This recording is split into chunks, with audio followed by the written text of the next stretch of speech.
¿Cuál es la mejor versión de la Biblia? Seguro que te lo has preguntado o te lo han preguntado alguna vez, pero la respuesta estarás de acuerdo conmigo que no es fácil. Estamos hablando de una traducción colosal. Hablamos de más de 31.000 versículos. Hablamos de un texto antiguo, de hace casi 2000 años. Y aún los textos que componen las Escrituras fueron escritos en un periodo de alrededor 1400 años por 40 o 44 autores de diferentes geografías y culturas. La verdad es que pensar que existe una mejor versión que todas es una tarea difícil. Está claro que rechazamos versiones sectarias que pretenden textos inamovibles con tendencias doctrinales y sin admitir discusión alguna. Pero dentro de lo que entendemos el entorno cristiano, debemos admitir que existe una diversidad de buenas versiones de las Escrituras. Es verdad que hay diferencias entre las versiones. Indudablemente existe un abanico desde aquellas que son más rigurosas a aquellas que son más libres y que pretenden un mejor estilo literario para una mejor comprensión por personas que no están introducidas en el conocimiento o el lenguaje bíblico. A veces el propósito o la condición del lector pueden recomendar temporalmente una versión particular u otra. Pero en estos vídeos yo os voy a invitar a considerar especialmente factores que influyen en esa tarea compleja que es la traducción de las Escrituras y el resultado de diferentes versiones. Tres cuestiones que entiendo son esenciales para introducirnos en el tema de la traducción bíblica. El primero es que la proliferación de versiones, la complejidad a veces para discernir las diferencias entre traducciones o las particularidades de las versiones no debe oscurecer la realidad de que tenemos un texto bíblico fiable. A pesar de cuestiones difíciles y aún debatibles, no existe otro documento en la historia de las civilizaciones más atestado que el Antiguo y el Nuevo Testamento. Si descartamos estos dos documentos, tendríamos que descartar asimismo gran parte del conocimiento que tenemos del mundo antiguo. En segundo lugar, y dentro de nuestra introducción, cabe constatar que las doctrinas esenciales de la fe cristiana no dependen de unos pocos y sueltos textos prueba. Temas como la deidad de Cristo, su resurrección, el significado de la muerte de Cristo en la cruz, todas esas verdades que constituyen la esencia del Evangelio, no dependen de unos pocos textos, sino que emergen de múltiples pasajes, amplias referencias de la Escritura, y asimismo fueron entendidas en los primeros siglos del cristianismo. Por ello, no debemos permitir ninguna confusión en nuestra mente porque un versículo particular sea objeto de debate. En tercer lugar, y dentro de esta introducción, permitidme decir que estos vídeos que presento se expresan desde la convicción de que la Escritura, es decir, los 66 libros que la componen, fue inspirada por el Espíritu Santo y por lo tanto inerrante en sus escritos originales y en sus afirmaciones. Claro está, teniendo en cuenta sus géneros literarios, así como el contexto en los que se escribieron. Quizás una cuarta aclaración, y es que estos vídeos están hechos desde la convicción de que Dios ha preservado su palabra. Esto no quita que haya algunos textos, algunas variantes, algunos artículos, algunas palabras, pero no podemos pretender que el mensaje de la Escritura dependa de a ver cuál es el último descubrimiento de un manuscrito perdido en algún sitio que no sabemos si pertenece a algún grupo sectario del primer siglo o el segundo siglo. Entendemos que como el Señor dijo, los cielos y la tierra pasarán, pero mi palabra no pasará, un Dios que inspiró su palabra, ciertamente la preservará sustancialmente. Así pues, en estos vídeos quisiera presentar varios factores que nos ayuden a entender la naturaleza, la complejidad y las posibilidades de la traducción bíblica, así como las versiones que resultan de estas traducciones. Como primera observación de lo que es la traducción bíblica, cuando consideramos versiones o la traducción de la Escritura, por una parte hemos de reconocer algo muy obvio, que lo que tenemos en nuestras manos es una traducción. ¿Qué quiere decir esto? Que aunque una traducción contiene esencialmente el significado que se intenta transmitir, pero bien puede ser que haya expresiones cuyo significado no pueda transmitirse en nuestro idioma. Por otro lado, también es posible que en nuestra lectura podamos dar un énfasis a un texto que realmente sea distinto al original. Cuidado con pensar que el diccionario de la lengua española es una clave para comprender un texto particular. Vayamos a algunos ejemplos. En primer lugar, en ocasiones el original puede legítimamente dar lugar a diferentes traducciones y no pasa nada. Por ejemplo, Hechos 2:47, la Biblia de las Américas dice: el Señor añadía cada día al número de ellos los que iban siendo salvos. La traducción de la Sociedad Bíblica Trinitaria dice: y el Señor añadía a la Iglesia los que habían de ser salvos. Alguno dirá: la versión de la Sociedad Bíblica Trinitaria expresa aquellos que habían de ser salvos por su convicción sobre la elección y la predestinación. Otros dirán que la versión de las Américas tiene una tendencia, vamos a decir, más arminiana, porque dice que el Señor añadía al número de ellos los que iban siendo salvos. Pues la realidad es que ambas formas de traducir el texto son plenamente legítimas.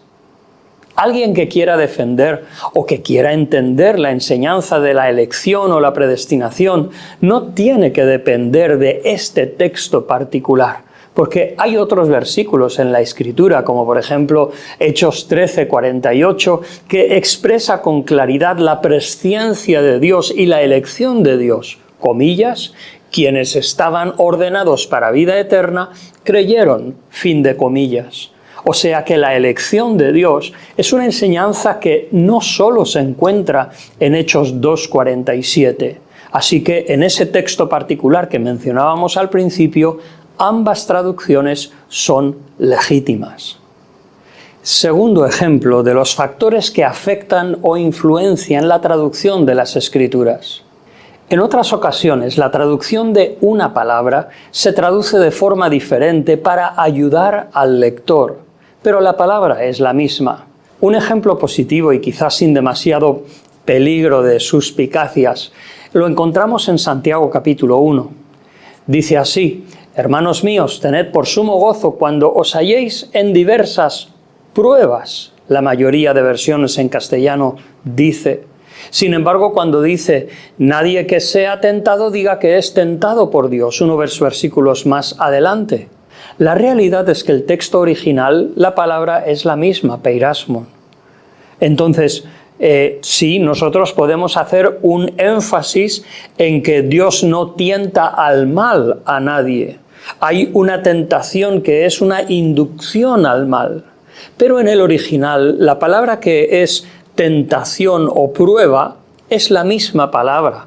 Y por el contexto entendemos que cuando dice que, hermanos míos, tened por sumo gozo cuando os halléis en diversas tentaciones, que diría, por ejemplo, la versión 1909, hemos de aclarar, esas tentaciones no las debemos confundir con ser inducidos al mal, sino como una prueba donde se comprueba nuestro carácter y produce crecimiento, como así lo enseña el pasaje. Ahora bien, hay ocasiones donde debemos ser cuidadosos de que una traducción diferente no nos lleve a conclusiones infundadas. Por ejemplo, Juan capítulo 1, versículo 1. La versión de las Américas dice: en el principio existía el Verbo, y el verbo estaba con Dios y el verbo era Dios. Entonces vemos que hay tres verbos diferentes: existía, estaba y era. La realidad es que en griego el verbo es el mismo. Hay traducciones que expresan: en el principio era el verbo, y el verbo estaba con Dios porque se quiere reflejar la comunión del verbo y Dios mismo, y el verbo era Dios. Pero eso, la realidad es que los tres verbos son iguales. Entonces, cuidado con nosotros al leer un texto y ver tres diferentes verbos, no seamos llevados a entender como que el texto está marcando una distinción demasiado pronunciada. En ocasiones, en tercer lugar, hay diferencias culturales que constituyen una dificultad. Fijaos, por ejemplo, 1 de Pedro 1:13. En la versión 1960 dice: ceñidos los lomos de vuestro entendimiento. Esta frase a veces se puede leer y uno piensa: ¿qué es lo que está expresando? Hay una versión en 1977 que dice: estad preparados para la acción. La versión de las Américas dice: ceñid vuestro entendimiento para la acción. Y la traducción viviente dice: así que preparen su mente para actuar y ejerciten el control propio. Lo que está refiriendo este pasaje es la costumbre o el hábito o la forma de aquellos que vestían con túnica, y ya sea para trabajar, para ir a la guerra o para hacer alguna acción, se subían un poco las vestiduras y se ceñían los lomos con un cinturón para no tropezarse con la túnica. Entonces, claro, ¿cómo expresar eso en nuestro lenguaje actual? Indudablemente lo mejor es explicar el texto, ceñir los lomos, o sea, preparados para estar alerta. Pero cuando dice Pedro, de vuestro entendimiento, habla pues de esa realidad que está expresada en tantas otras partes de la Escritura acerca de velar, y en otras ocasiones velar en oración, o sea, estar alerta. Un cuarto ejemplo de cómo podemos a veces desviar nuestra atención del significado propio de la Escritura es a veces ignorar que el original puede tener un énfasis diferente. Por ejemplo, hemos hablado de Santiago capítulo 1. Hermanos míos, tened por sumo gozo cuando os halléis en diversas pruebas, sabiendo que la prueba de vuestra fe produce paciencia. Si buscáramos en un diccionario castellano el significado de paciencia, podríamos asociarlo erróneamente con una resignación, con una actitud de soportar pasivamente lo que nos llegue, cuando en realidad la palabra original en griego lo que significa es permanecer activamente debajo de la tribulación.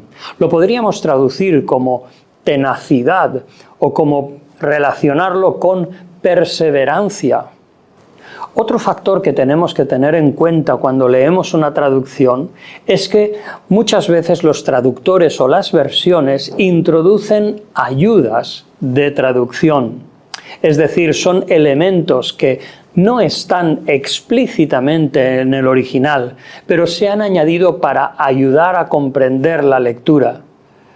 Todas las versiones han usado este recurso. Quizás cabe señalar que la versión antigua de Reina Valera 1909 o la versión de las Américas o incluso la versión reciente 2023 de Sociedad Bíblica Trinitaria mantienen lo que yo entiendo es una buena práctica de que las ayudas a traducción se mantienen o se indican por usar una letra en cursiva en vez de usar la letra normal.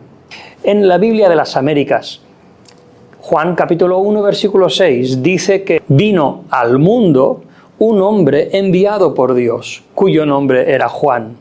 Por ejemplo, dice después, no era él la luz, sino que vino para testimonio de la luz.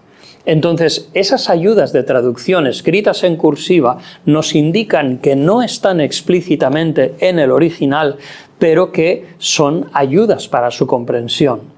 La verdad es que, por ejemplo, uno de los pasajes que se refiere a veces para hablar del peligro de ignorar estas ayudas de traducción es cuando en 1 Corintios 14 las versiones, por ejemplo, Reina Valera 1960, habla de lengua desconocida.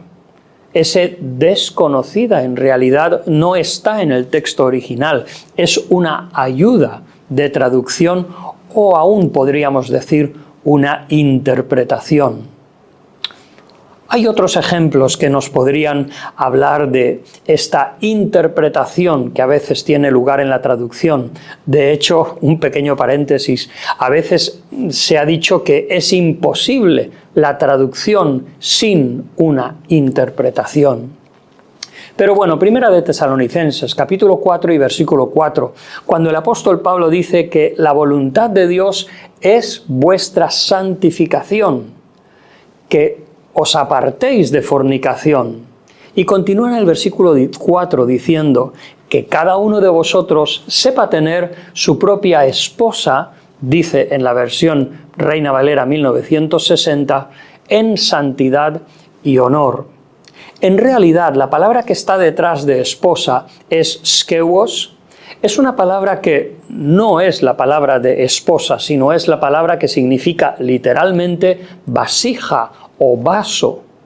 La verdad es que esto podría sugerir un entendimiento o un mensaje que no es el que Pablo inicialmente expresó, porque fijaos en la lectura, si decimos que os apartéis de fornicación, es plenamente lógico, y así lo traducen muchas otras versiones. Versículo 4, que cada uno de vosotros sepa tener su propio cuerpo. Claro, este cuerpo entendemos, y otra vez estaríamos interpretando, por ejemplo, como cuando habla en Corintios el apóstol Pablo de que ese tesoro está en vasos de barro. Es esta la palabra que estamos tratando. Entonces, en este pasaje, apartarnos de fornicación, entendemos que cada uno de vosotros sepa tener su propio cuerpo en santidad y honor. Entendemos realmente que una relación conyugal no es solo una cuestión para la reproducción, para tener hijos, sino que existe un placer en la relación conyugal de un marido con su mujer, la mujer con su marido, que Dios ha querido que esté ahí. Honroso es a todos el matrimonio y el lecho sin mancilla, dice en Hebreos. Existen también algunos embellecimientos, ya no ayudas de traducción, ya no interpretaciones, sino incluso unos embellecimientos en algunas traducciones. Por ejemplo, volviendo a la Reina Valera, versión 60, Romanos capítulo 1 y versículo 5, se nos dice, por amor de su nombre.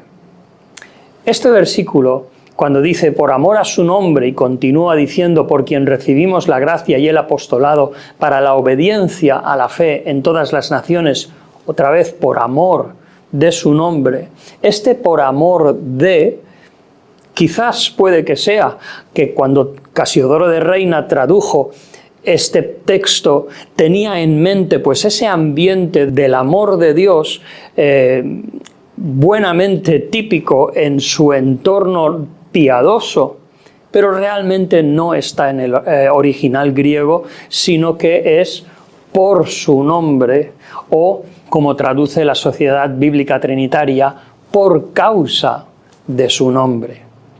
A través de todos estos ejemplos, lo que hemos visto es la complejidad de la traducción, y en particular la complejidad de la traducción bíblica.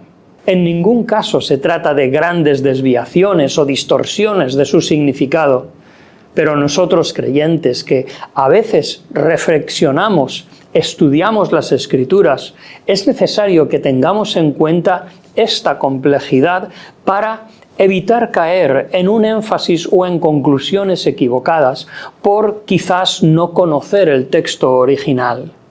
Es importante plantearse, buscar buenos comentarios. Hoy en día hay muchos recursos, hay textos interlineares que nos permiten ver las palabras originales en griego o en hebreo. Existen libros de referencia que nos ayudan a entender el sentido del original. Por eso, lo importante es escudriñar las Escrituras, como el Señor dijo, paso a paso, texto a texto, según nuestra capacidad y los recursos que podamos tener. Busquemos aprender más de la Escritura. Es verdad que el mensaje esencial podemos confiar en él. Es verdad que hay un número de versiones que son legítimas y que son buenas. En ocasiones la diversa traducción es totalmente legítima. Confiemos, es la revelación de Dios de cómo es Él, cómo podemos tener y crecer en una relación con nuestro Dios. Pero eso sí, como dijo el Señor Jesús, escudriñemos las Escrituras, busquemos una comprensión profunda de qué es lo que el texto bíblico quiere expresar.